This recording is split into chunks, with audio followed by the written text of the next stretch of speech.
যা গরম শুরু হয়েছে তাতে ঠান্ডা কিছু পেলে মন্দ হতো না। তাই গাছের কচি নারকেল দিয়ে বানিয়েছিলাম আইসক্রিম।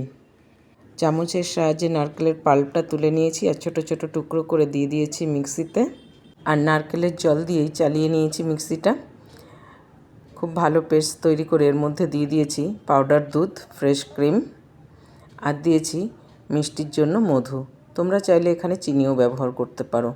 আমি হেলথের কথা চিন্তা করেই মধু ব্যবহার করেছি। আর এলাচের বীজ দিয়ে আর একবার মিক্সিটা চালিয়ে নিয়েছি। তারপরে একটা এয়ারটাইট কন্টেনারে ঢেলে নিলাম।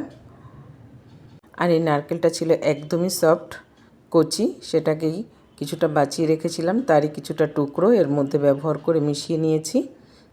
আইসক্রিমটা সেট হওয়ার জন্য ফ্রিজে রেখেছিলাম 24 ঘন্টা। 24 ঘন্টা পরে আইসক্রিমটাকে বের করে নিয়ে এসেছি। দেখো কত সুন্দর সেট হয়েছে আইসক্রিমটা। ভীষণ টেস্টি হয়েছিল। ঘরে একবার অবশ্যই ট্রাই করো। বানানো কিন্তু ভীষণ ইজি।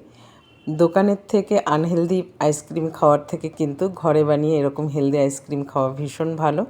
আর মা খুব আইসক্রিম পছন্দ করে, তাই মা এসেছিলো, আইসক্রিম তৈরি করেছিলাম। কেমন হয়েছে অবশ্যই জানিও।